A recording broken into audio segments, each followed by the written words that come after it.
Mari kita lihat soalan ini. Bagi pelajar yang kurang latihan pemikiran matematik, soalan ini pasti menjadi soalan yang sukar. Tetapi jika ada kanak-kanak yang telah menerima latihan pemikiran matematik dalam jangka masa panjang, soalan ini sebenarnya sangat mudah. Baiklah, mari teliti soalan ini. Kelas 6-7 ada 40 orang. Jumlah pelajar ialah 40, 1/3 lelaki dan 1/4 perempuan telah keluar, tinggal 28 orang. Jadi berapakah bilangan pelajar lelaki dan perempuan? Kita gunakan kaedah gabungan nombor untuk selesaikan soalan ini. Pertama sekali, mari kita lukiskan gambar rajahnya. Baik, pertama sekali kita tahu, sebagai contoh, pelajar lelaki di sekolah menengah misalnya, biasanya berhenti selama 4 saat, telah keluar 1/3. Maksudnya pelajar lelaki sebenarnya terbahagi kepada 3 bahagian, tetapi 1/3 daripadanya telah keluar. Bagaimana pula dengan pelajar perempuan?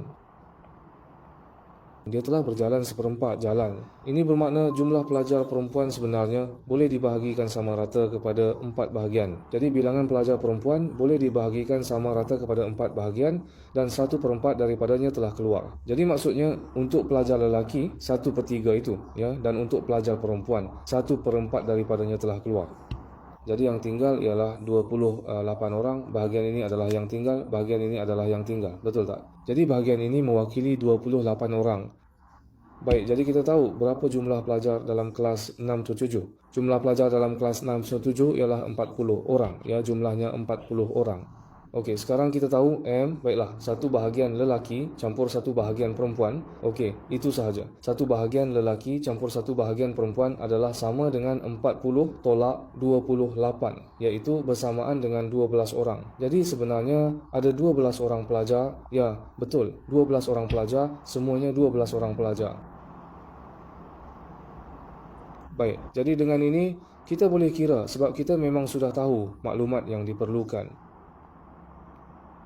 Jadi satu bahagian ini sebenarnya mewakili 12 orang. Jadi satu kombinasi seperti ini iaitu mewakili 12 orang dan satu kombinasi seperti ini juga sekali lagi mewakili 12 orang seperti yang telah disebutkan.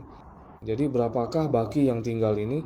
Iaitu 40 tolak 12 ialah 22. Betul tak? Ia sebenarnya sama dengan 40 tolak 12 kali 3. Baik, di sini ialah 4, iaitu 4 orang. Jadi satu bahagian perempuan mewakili 4 orang pelajar. Jadi berapakah bilangan pelajar perempuan yang ada di sini? Bolehkah anda kira? Sila cuba kira jumlahnya sekarang.